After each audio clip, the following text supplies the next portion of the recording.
According to my two boys, Saturday is by far and away the best night of the week. Well, I don't know if that's true, but what is good is that we've got an episode of yours truly, Johnny Dollar. Now, we've been out for a little bite to eat at a local restaurant today, which has been very nice indeed. We've had a little stroll on the beach because even though it is chilly, it's quite pleasant at the moment, so we're going to make the best of it. Welcome to another episode of Brett's Old Time Radio Show. Welcome to my home in beautiful Lyme Bay. Huge thank you for joining me once again for our regular late night visit to those dusty studio archives of old time radio shows right here at my home in the south coast of the United Kingdom. I'm Brett, I'm your host for our nighttime podcast, and listen, welcome to another episode. I've got a Facebook page, an Instagram page, a YouTube channel. They're all called Brett's Old Time Radio Show, and I'd love it if you could follow me. Also got a Patreon page, patreon.com/Brett's Old Time Radio Show. Feel free to send any feedback that you might have on tonight's show or any of the other shows, or just in general, brett@tourdate.co.uk. It's time now for our latest adventure with that insurance investigator, yours truly, Johnny Dollar. This is called The Case of Barton Drake. It was first broadcast on the 22nd of April, 1949. Time now for yours truly, Johnny Dollar.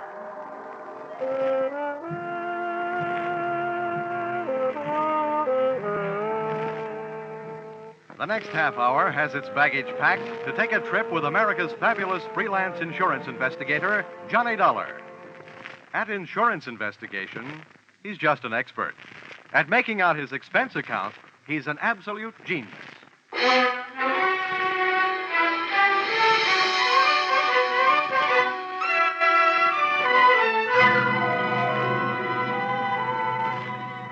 Expense account submitted by Special Investigator Johnny Dollar to Home Office, American Pioneer Life Insurance Company, Hartford, Connecticut. Attention, W.K. Green, General Manager. The following is an accounting of my expenditures in the case of Barton Drake, or how I played ducks and drakes with a drake who ducked.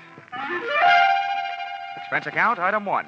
$100 I'm charging you for 1 hour's sleep I missed answering your telephone call at 9 o'clock in the morning. Expense account, item 2. $1.50. I had to go out for breakfast. The Easter Bunny didn't leave me any eggs. Item 3, cab fare to your office, $1. Tip to driver, $1.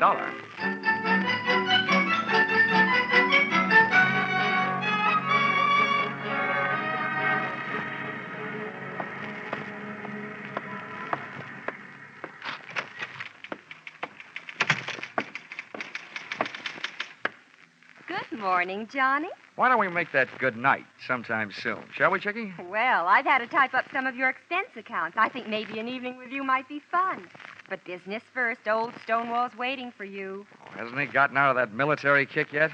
No, he still thinks he's a general. But to me, he's still just what he was before he ever went into the Army. His belts never stopped fighting the battle of the businessman's bulge, huh? Well, forward march.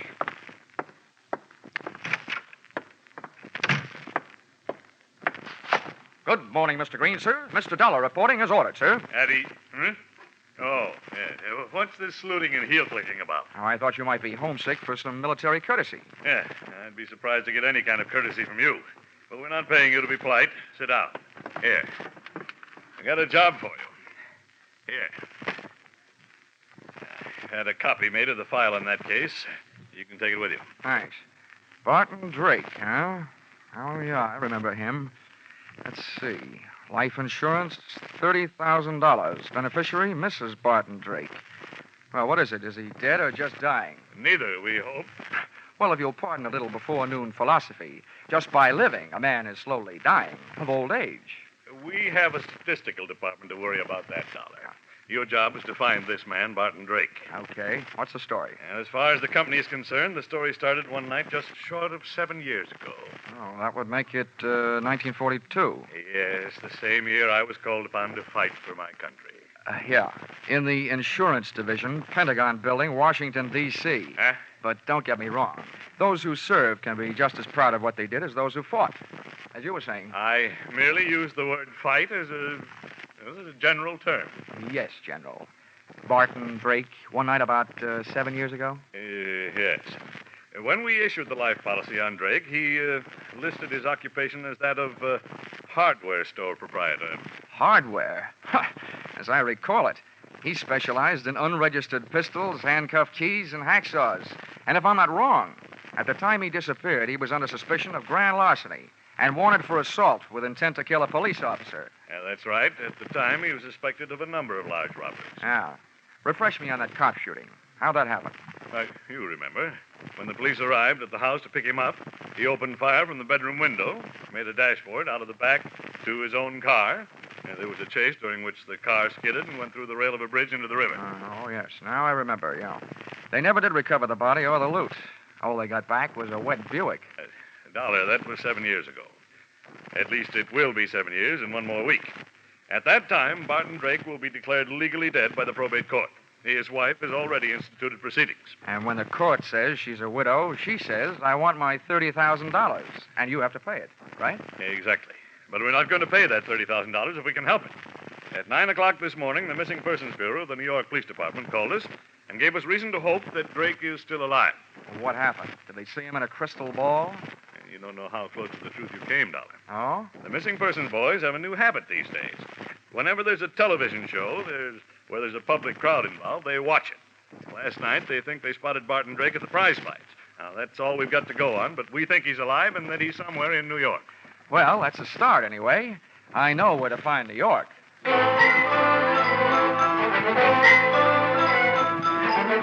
Expense account, item 4, $7. Mileage, Hartford to New York.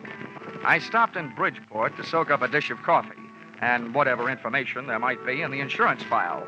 Of the two, the coffee was the stronger. All I learned from the file was Drake's physical measurements, the birthplace of his mother, his wife's maiden name, the last known quotation on his blood pressure, and his home address in Manhasset, Long Island, to which I went.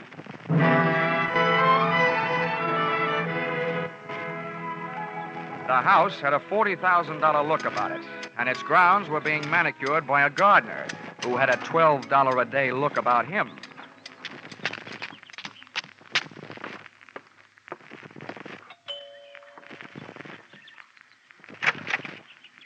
Yes, sir? I'd like to see Mrs. Drake. Here's my card. Yes, sir. Step in, please. Thank you. If you wait here in the hall, sir, I'll go tell her you're here. The maid had a $40 a week look about her and completed the picture of prosperity. For a hardware merchant, Barton Drake had died leaving his wife living a soft life. Either that or he was still alive and not giving his wife grounds for divorce on the basis of non-support.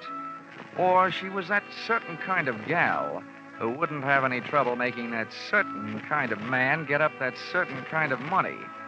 And when I saw her, I knew not only that I couldn't afford her, but that Drake probably hadn't been able to, which probably led to his undoing. Just to give you an idea, she was wearing a diamond necklace and a negligee, and it was 2 o'clock in the afternoon. Mr. Dollar? Mrs. Drake? Yes, Stella Drake. I'm having breakfast. Won't you come in and join me? Well, I'll join you, but no breakfast. I just had a tomato surprise. Lunch. Oh, I'm glad you didn't mean me. Come on, right in here. Are you sure you won't have some breakfast? No, thanks. I couldn't bring myself to hurt that poor, tired trout you've got there. Oh, please. That's a genuine English kipper. Oh, I beg your pardon. I didn't recognize it without its monocle. Oh, you're more fun than an eye-opener. I should have you around when I get up every day. Well, I have something to tell you that should make you really feel good.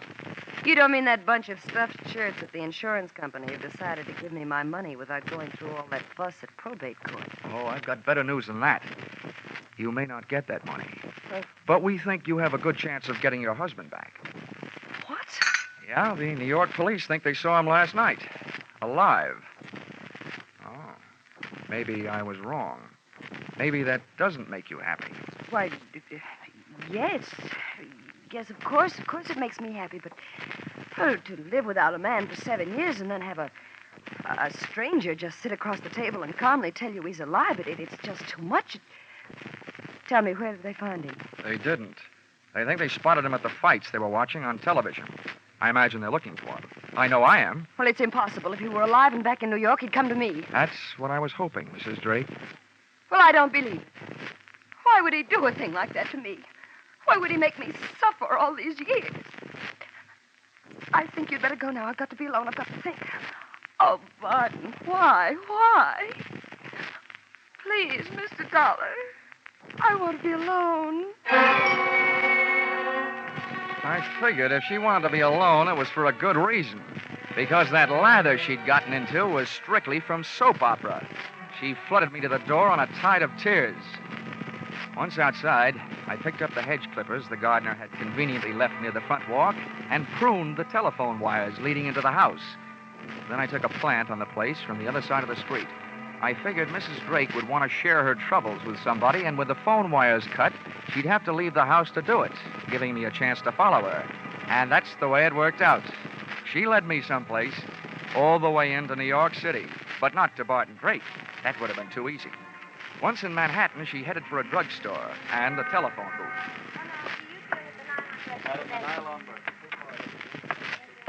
I slipped into the phone booth beside hers.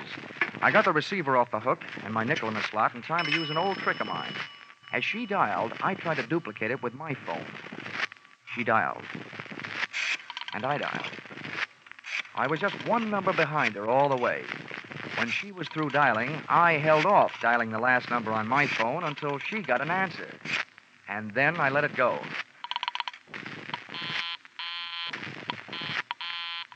The number she was calling was busy. There was still room for coincidence, but it was good enough for me. I jotted down the number I'd gotten out of my little telephone game of tag and then listened. I've got to see you right away. We're in trouble. All right, I'll meet you in 20 minutes. The usual place.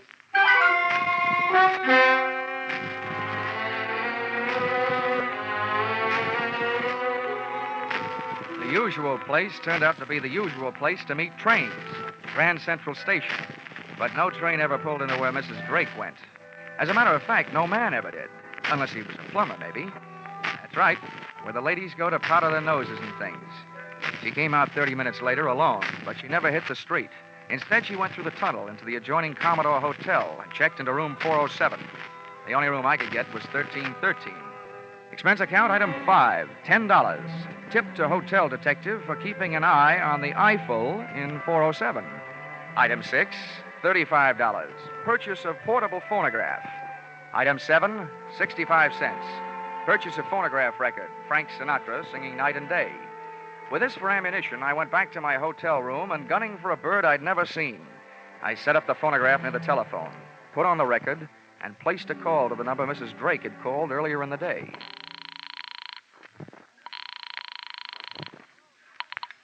Hello. Hello there. 7 p.m. again, and this is your favorite disc jockey, Happy Jack the Money Man. Yes, your favorite disc jockey, your spinner with the winners. Tell me, are you listening to our show? My radio is not on. Goodbye. Oh, hold the phone, madam. A little thing like that doesn't make any difference to Happy Jack. Here's all you have to do to win a house full of prizes. Now, you just listen closely over the phone and identify today's puzzle platter, and you'll win all these wonderful prizes.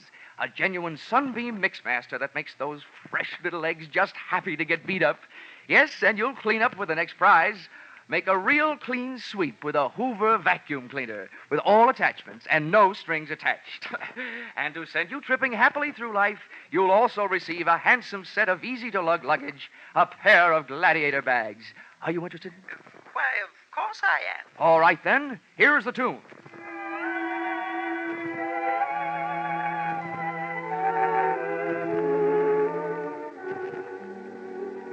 Night and day.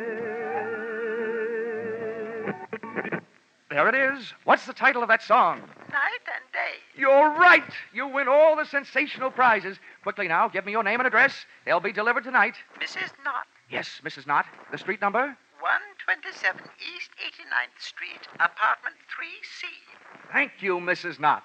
You'll get the whole works immediately.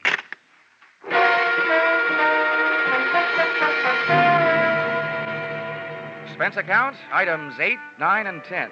$39.50, purchase of Mixmaster. $79.50, purchase of vacuum cleaner. And $89.50, purchase of luggage. You may resent this expenditure, but there's one thing you must remember. Nobody can resist trading their name and address for something for nothing.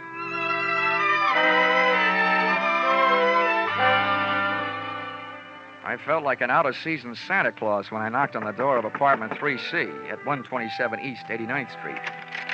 The frame suddenly became a picture frame encasing a live version of Whistler's grandmother, complete with wheelchair and crocheted afghan.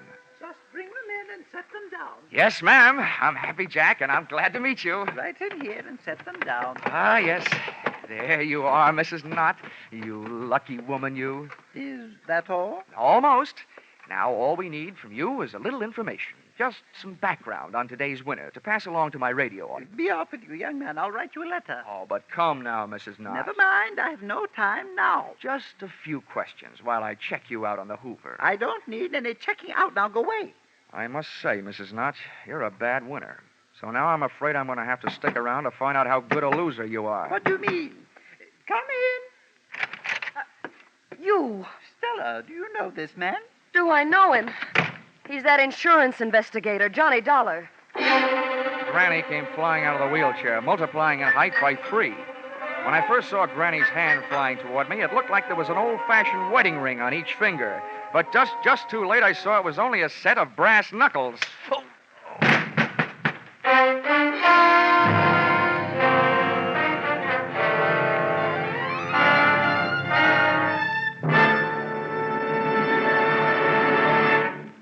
In just a moment, we'll return to the second act of yours truly, Johnny Dollar.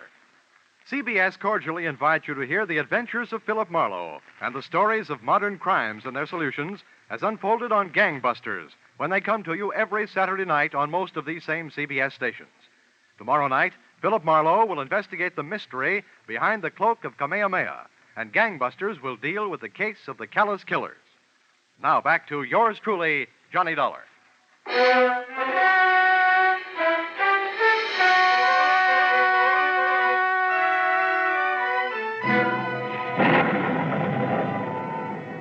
Woke up, the thunder and lightning in my head was getting an answer from the sky.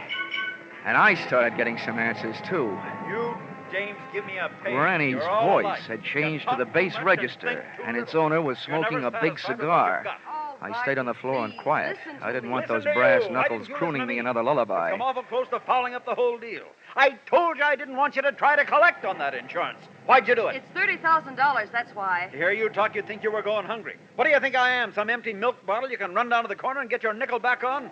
What were you trying to do anyway, sell me out? Sell you out? You know what started this trouble. You had to go to the fights last night. Oh, a big man. Dumb cops, you call them. Don't worry about me. They haven't found me. I'll take care of myself. But not with you lousing me up, getting mixed up with dirty dealers like this guy Dollar. Oh, you're so smart. Why did you let him in here? Shut up. He wanted to give me something for free, that's why. Well, I've got something for him. A free boat ride. Wheel that chair over here. We'll take him out in that. The wheelchair ride was short, to the street. The auto ride was longer, to the ocean. And from what I could gather on the dock, the boat ride was to be even longer, to my doom. I was still playing Sleeping Beauty and listening to the supposed-to-be dead man, Barton Drake, telling his wife Stella how he was going to make my slumber permanent. Come on, get a move on. I've got his hands tied. Hurry up with his feet. I'm almost through.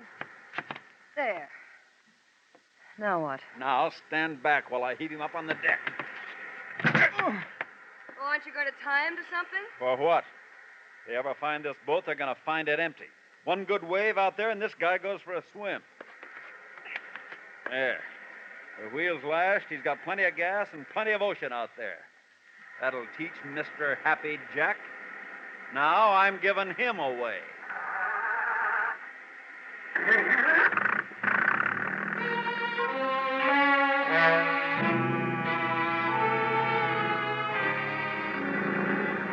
Taking that salt shower bath with my clothes on wasn't the big chill in my life. I was scared. My heart was racing faster than the boat engine. And for the first 20 minutes, all I could think about was hanging onto that slippery deck with all I had to hang with, my hopes and my heels. I was on the thin strip of deck after the wheel. Hard by my hands was a deck cleat. With that for a starting point, I went to work, trying to outnavigate that rope, with which Barton Drake had lashed the wheel. I worked my tied wrists over the cleat and dropped my legs down over the side into the icy racing water. I had rigged myself into a human jury rudder to swing the boat off its course. I didn't know where it would take me, but I didn't care so long as it wasn't out to the open sea.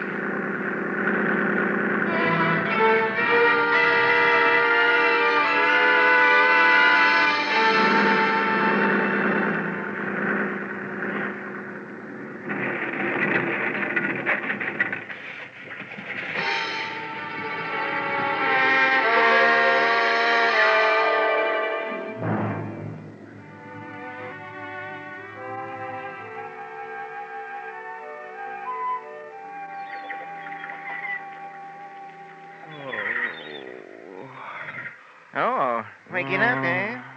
Might as well tell you. Your boat sunk and you ruined my knock last night doing it. I have to pay for it. Oh. My name's Fred Kindly. I pulled you off the beach. I'm expecting to be paid for that, too. Will it cost me to find out where I am? Well, it ain't worth nothing. Talk ain't. You're on Slate Island. Ain't worth much neither. All slate. Didn't have the sense to grow no chalk to go with it. Dandy. Where are my clothes? Out in the sun. How about my wallet? Fish must have got it. Mind if I feel your back for fins? Now, don't get funny, young feller. Might want to be getting off this island someday. Someday. Some minute is more like it. You got a boat? Of course I got a boat, but ain't got much food. Maybe if I could afford to buy some of supply canned goods when I got to the mainland, well, Well, how much would it cost? much as $100, maybe? Okay, it's a deal. Let's go. Hold on now. Only said maybe. Come think of it, might cost $200. Oh, okay. You swindler. 200 then. Oh, swindler, am I? I say a fellow might as well have the game as his name. Makes my price $500 worth of grade A canned goods. And if you don't want to pay it, you can get out in this shack and wait for the mailboat. Maybe I will. When does it get here? Week from Tuesday. Okay. You'll get your $500 worth of canned goods. When can we start? I'll give you your clothes soon as you put it in writing and sign your name. Where's the paper? Right here. Keep it handy. Just fill in the amount here. $500 worth. It's my regular contract for shipwrecks. Okay. Give it here. 500. And where do I sign? Right there at the bottom. There you are. All signed.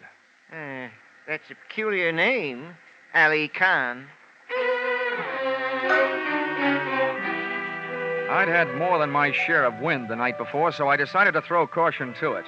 I went into the building at 127 East 89th Street and up to apartment 3C. First, I knocked with my knuckles and got no answers, so then I knocked with my feet. Well, what do you know? The lock broke. There was nobody home, and Barton Drake must have been out calling himself Granny at the moment because the wheelchair part of his disguise was also among the missing. The closet was empty, and the brand-new Gladiator bags I had delivered the previous evening were nowhere to be found. Now, nobody could say I hadn't made it easy for Drake to make a getaway with my little giveaway. I'd even supplied the luggage. But all the traffic wasn't going. Some of it was coming. Oh, well, Stella, there's one bad thing about kicking your way into places. You can't lock the door behind you. Well, now that you're in, you better come all the way in. What are you doing here? You should be asking me what I'm doing alive. The only answer I've got for that is I don't murder easily. Where's Barton? Ah, that was the next question I was going to ask you. Now that one's gone, I've got a couple more I'd like to ask you. And don't argue. I don't know anything. Well, then let me tell you something. If you're not guilty of anything else, you are guilty of attempted insurance fraud. That's in my department. The tougher you make it on me, the tougher I'm going to make it on you. Now, about those questions. How long has your husband been back here in New York? He never left here. Oh, the night his car crashed through the bridge, he just grabbed himself a hideaway in New York and stayed put, huh? How long has he been using that old lady disguise? All the time. Okay. Well, now my last question. That bag in your hand, where were you going? Okay, let's find out. Give me that bag. Uh-huh. What's this? Well, it's either a bathing suit or a two-piece handkerchief. And that blouse there, that doesn't look like it's for dinner wear in an igloo. You were headed south. So we were headed south. What about... We, huh? If you ask me, and I doubt that you will, so I'll tell you anyway, your hopes just headed south. Lady, you've been double-crossed. Your husband took off without you. I don't believe it. If he left here, he had a good reason. That's your guess, but we're not playing your hunches. We're playing mine from here on in. Just where did he say you were going? I don't remember. Maybe it'll help if first you remember what I told you about insurance fraud. It's good for 10 to 20 years. Now, do you remember? He bought tickets on the Orange Blossom Special for Florida. It leaves Penn Station in an hour and a half. Oh, you've got that a little backwards. The Orange Blossom Special pulls out in half an hour. Huh? That doesn't even give me enough time to get down there. Get out of my way. Sit down.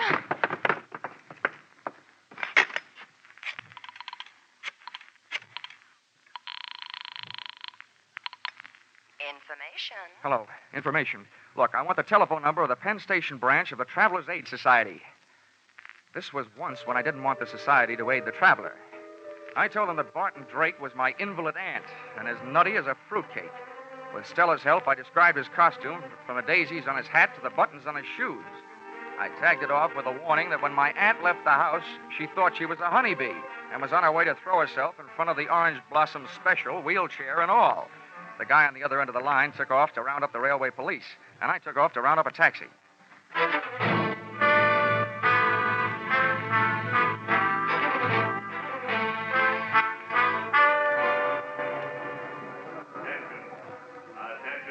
I rode the escalator into the main waiting room, and halfway down, I spotted Barton Drake in his grandmother getup.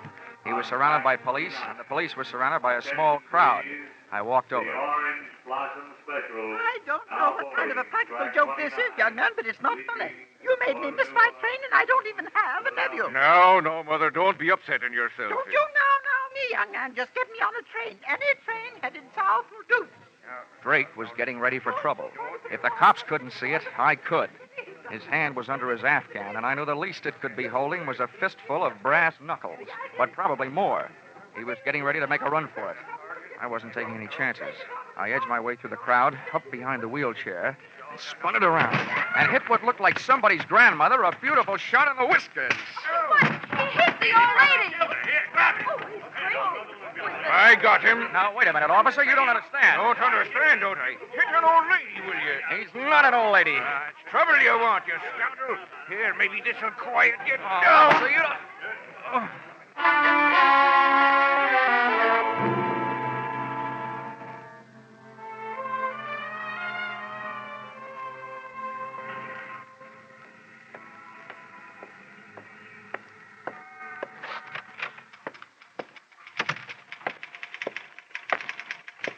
Johnny! Hiya, Chickie. Oh, that bandage. What's the matter with your head? No brains. Where's the general? Oh, when he found out you saved American Pioneer $30,000, he decided to take the morning off and celebrate. He's out playing golf. Oh, great. To celebrate my getting hit on the head with police clubs, he goes out and swings golf clubs. Oh, Johnny, I was sort of Now, hoping don't that... worry, Chickie. I've still got enough energy left for nightclubs. You want to help me with this expense account? I'll get it out of the way. Oh, that's all that stands between us. Uh-huh. Expense account submitted by Special Investigator Johnny Dollar to Home Office, American Pioneer Life Insurance Company.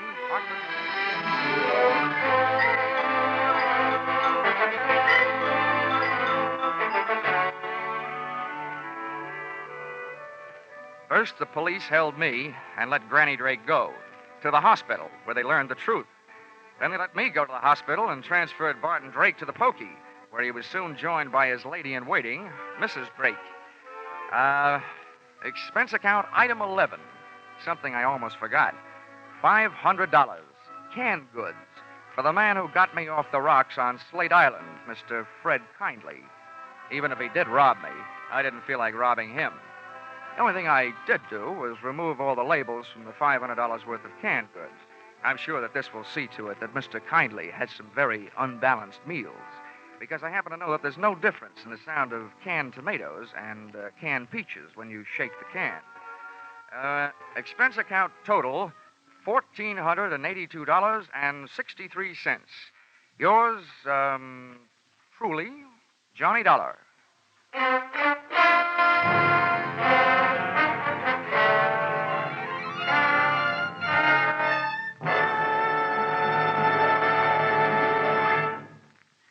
At last, mankind is facing up to one of its most feared diseases, cancer. Research scientists are working tirelessly, exploring every avenue that might lead to new treatments, new cures, and new insight into the causes of the disease. At the same time, the American Cancer Society is working to keep the public informed of all the progress that has been made, trying to reach everyone with the message that the sooner a diagnosis is made, the better the chances of cure. Together, this public education and research attack should bring great progress in the control of cancer. But both phases of this program are costly.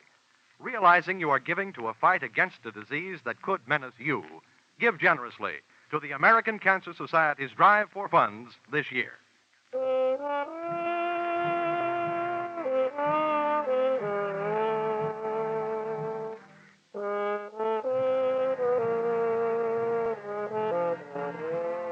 Yours truly, Johnny Dollar, stars Charles Russell as Johnny. Our music is composed and conducted by Leith Stevens. Yours truly, Johnny Dollar, is written by Paul Dudley and Gil Dowd and is produced and directed by Richard Sanville for CBS, where 99 million people gather every week, the Columbia Broadcasting System. Welcome back. Hope you enjoyed our latest adventure with yours truly, Johnny Dollar. Don't forget, we'll be back tomorrow with Vincent Price as the Saints, going live at 5 p.m. GMT. You can email me, brett@tourdate.co.uk. I'd love to know your thoughts on the show. And as I mentioned earlier, we've got a Patreon page, patreon.com/Brett's Old Time Radio Show. Thanks for listening. I'll be with you 7 days a week, each and every week, and I'll see you next time on Brett's Old Time Radio Show. Love you. Bye.